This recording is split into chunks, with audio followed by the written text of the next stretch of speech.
R Gujarat ન્યૂઝમાં આપનું સ્વાગત છે। અમદાવાદના સનાથલ ગામમાં થયેલા હત્યાના બનાવને લઈને સમગ્ર વિસ્તારમાં ભારે ચકચાર મચી ગઈ છે। આ કેસમાં પોલીસે ઝડપી કાર્યવાહી કરતા 5 આરોપીઓની ધરપકડ કરી છે। આજે પોલીસ દ્વારા તમામ આરોપીઓને સાથે રાખી સનાથલ ગામમાં ઘટના સ્થળે લઈ જઈ રિકન્સ્ટ્રક્શન કરવામાં આવ્યું હતું।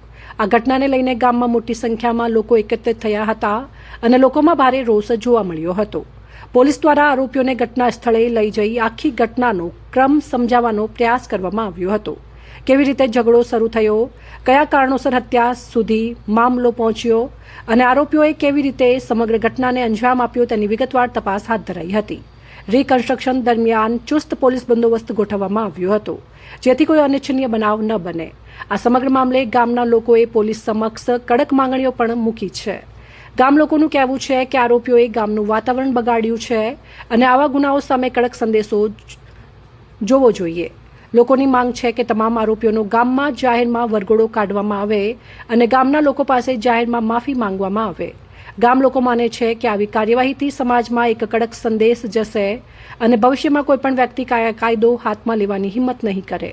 સ્થાનિક લોકોનું કહેવું છે કે છેલ્લા કેટલાક સમયથી નાના નાના ઝઘડાઓ ગંભીર સ્વરૂપ ધારણ કરી રહ્યા છે।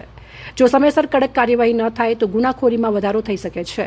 લોકો પોલીસ પાસે સતત માંગ કરી રહ્યા છે કે આરોપીઓ સામે કડકમાં કડક કાર્યવાહી કરવામાં આવે અને પીડિત પરિવારને ન્યાય આપવામાં આવે। પોલીસ અધિકારીઓએ જણાવ્યું છે કે સમગ્ર મામલે તપાસ ઝડપથી આગળ વધી રહી છે અને જે કોઈ વ્યક્તિ આ ગુનામાં સંડોવાયેલા હશે તેના વિરુદ્ધ કાયદેસરની કાર્યવાહી કરવામાં આવશે। સાથે જ પોલીસ દ્વારા ગામમાં શાંતિ જળવાઈ રહે તે માટે સતત પેટ્રોલિંગ અને નજર રાખવામાં આવી રહી છે। હત્યાના બનાવ પછી સમગ્ર સનાથલ ગામમાં દુઃખ અને રોષનું વાતાવરણ જોવા મળી રહ્યું છે। લોકોનો એક જ અવાજ છે કે આરોપીઓને કડક સજા થવી જોઈએ જેથી સમાજમાં કાયદાનો ડર યથાવત રહે અને આવનારા સમયમાં આવી દુઃખદ ઘટનાઓ ફરી ન બને। આપનું સ્વાગત છે। અમદાવાદ સનાથલ ગામમાં 2 દિવસ પહેલાં એક હત્યાની ઘટના બની હતી। હત્યાની ઘટના બાદ તમામ 5 આરોપીઓને પોલીસ દ્વારા ધરપકડ કરવામાં આવી હતી અને આજે સનાથલ ગામમાં તમામ આરોપીઓને લઈને આવ્યા હતા અને રિકન્સ્ટ્રક્શન કરવામાં આવ્યું હતું અને રિકન્સ્ટ્રક્શન બાદ ગામના લોકોની એક જ માંગ હતી કે જે આરોપીઓ હતા તે લોકોને ગામની અંદર વરઘોડો કાઢવાની જરૂર હતી અને પોલીસ ઉપર આરોપીઓને છાવરવાનો આક્ષેપ લગાવવામાં આવ્યો હતો। ગામના આગેવાનો આપણે સીધી વાત કરીશું। આજે મારા ભાઈ જોડે જે બનાવ બન્યો હતો એ બનાવ નિમિત્તે જે મેં ફરિયાદ કરી હતી, કાયદા પર ભરોસો રાખીને કરી હતી, પણ જે રીતે પોલીસે આજે રિકન્સ્ટ્રક્શન માટે અહીંયા હાજર થઈ આખું ગામ સમક્ષ લોકો કરુણાથી લાગણીથી જોવા આવ્યા હતા કે પોલીસ કેટલી કડક કાર્યવાહીથી આ કામ કરે છે। પણ પોલીસની કાર્યવાહી જોતાં એવું લાગે છે કે ખરેખર અમે ફરિયાદી નથી, અમે લોકો ગુનેગાર છે અને જે લોકો ગુનેગાર છે એમને વીઆઈપી ટ્રીટમેન્ટ સાથે લાવીને પાછા મેળવવામાં આવે છે।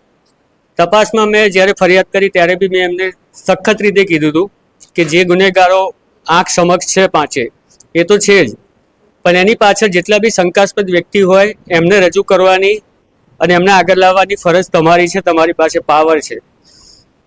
પણ અત્યારે હાલમાં મને આ નજરો તરફ જોતા એવું લાગે છે કે કાયદો કોઈની ફેવરથી કોઈની તરફેણથી ચાલતો એવું લાગે છે। ખરેખર જે વ્યક્તિ ન્યાય માટે આખા ગામ સમક્ષ લાગણીઓ કરુણાઓ બધાને રૂંધાવીને ગામ સમક્ષ આખા ગામને રોકીને કોઈને કાયદો હાથમાં ના લેવા ઉપર મજબૂર કરીને કાયદા પક્ષ તરફ જવા છતાંય જો આ રીતે આ વર્તનથી અને આવી રીતે કાર્યવાહી થશે તો ભવિષ્યમાં કોઈ વ્યક્તિ કોઈ કાયદા ઉપર ભરોસો કરશે નહીં। અન્ય કોણ લોકો છે કે જે આમાં સામેલ છે?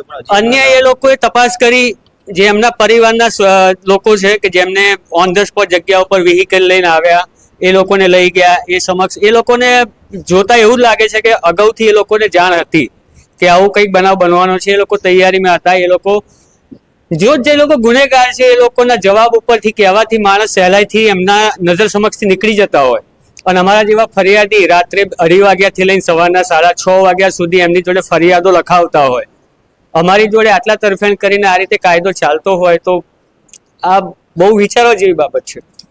વીવીઆઈપી ટ્રીટમેન્ટની તમે વાત કરી રહ્યા છો કે આરોપીને આપવામાં આવી રહી છે, અત્યારે હાલમાં તમે જે જોયું, તમારી નજરે જોયું, મીડિયા બી જોયું, તમે ઘણા બધા રિકન્સ્ટ્રક્શન જોયા હશે, કર્યા બી હશે, તમારી સમક્ષ તમારી નજર સામે જ આ સાચું છે કે માણસ આવે છે, ઘરમાં લઈ જાય છે, લાવે છે, ગાડીમાં આવે છે, ગાડીમાં લઈ જાય છે।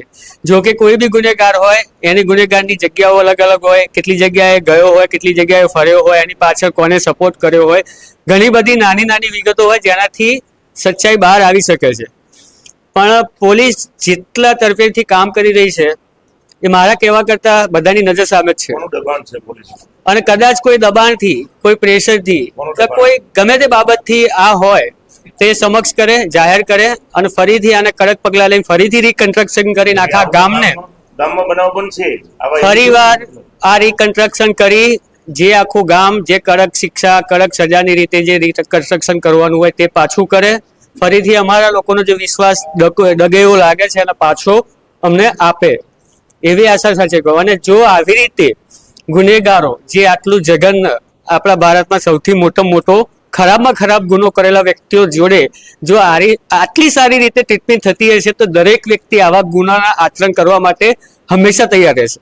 બસ આ જ વિનંતી છે કે બને એટલું જલ્દી આના કડક પગલાં ભરી કડકમાં કડક સારી રીતે તપાસ કરી અને અન્ય કોઈ લોકો આની પાછળ સંડોવેલા હોય એમને બી આગળ લાવવા હું તમારા સમક્ષ રજૂઆત કરું છું. અચ્છા, આ તપાસ કોઈ અન્ય એજન્સીને સોંપવામાં આવે એવી કોઈ માંગ કરી? હું તો કહું છું કે આ લોકો જો એમના પરિણામમાં સખત ના આવે તો એનાથી ઉપલા લેવલથી જ્યાંથી સારી, સક્ષમ અને સાચી તપાસ બહાર આવે તેવી જ માંગણી છે મારી. આપનું નામ? રામચંદ્ર છે કે છે રામભાઈ, જે 2 દિવસ પહેલા હત્યાનો બનાવ બન્યો, આજે આરોપીઓને ત્યાં રિકન્સ્ટ્રક્શન કરવામાં આવે શું કહેશો આ રિકન્સ્ટ્રક્શન? પંચનામું કરવા જે માટે લાયા એ પ્રમાણે પોલીસે જોઈ એવું કામ કર્યું નથી. આખું ગામ ભેગું હતું, ગામ આખું સમક્ષ ઊભું હતું. ઠાકોર સમાજ હતો, હરિજન સમાજ હતો, દરબાર સમાજ, દરેક અન્ય જ્ઞાતિ હાજર હતી. તો એ લોકોએ રિકન્સ્ટ્રક્શન માટે લાયા તો પોલીસને ગાડીમાં ક્યાં આરોપીને લઈને ઘર સુધી લઈ જવું પડે? પોલીસની ફરજ શું આવે છે કે ભાઈ આરોપીને ગામને આજે ગુનો નાનો ગુનો તો બન્યો નથી મર્ડરનો, જે આ ગુનો નાનો તો છે નહીં, બહુ મોટો ગુનો બની ગયો છે. તો આજે બીજી પબ્લિકને અસર શું પડશે?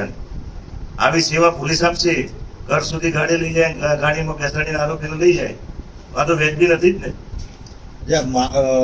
જે તપાસ થઈ રહી છે, તપાસ ઉપર ક્યાંય કોઈ શંકા કુશંકા કરી? આજે એક થયું ને, આ વીઆઈપી સ્ટેટમેન્ટ મળી તો આરોપી આજે આ ગામની અંદર કાલ બીજો બનાવ બનશે આવો.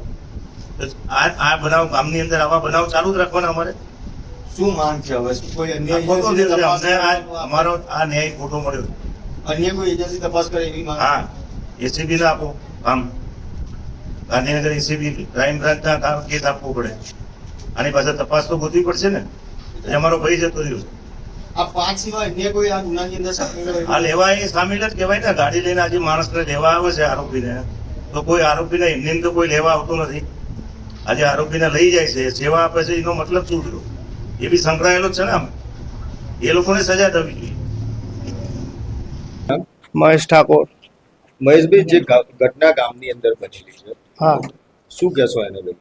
જે આ પરિવારે આ ગામના દરબારના યુવકને જે મારી નાખ્યો એ ખોટું થયું છે. અને બીજા અમારા ઠાકોર સમાજના છે ગામમાં, અમારો ફળિયાના ઠાકોરો એમના નાત બહાર કાઢવા માંગીએ છીએ, જેમ કે એ આ ખોટું કર્યું છે. અને એ ભાઈ ઉપર પહેલા બી આ કેસ બનેલા છે ઝઘડાના ને એવા. તો અમે આ જે ભાઈ અમારા એક્સપર્ટ થઈ ગયા છે દરબાર, એમના જોડે છીએ. પૂરા ફળિયાના અમારા ઠાકોર સમાજના લોકો આ દરબાર સમાજના જોડે છીએ અને અમારી ગામમાં જોઈએ નહીં અને એનું સરઘસ કાઢો એવી અમારી માંગ છે. હા.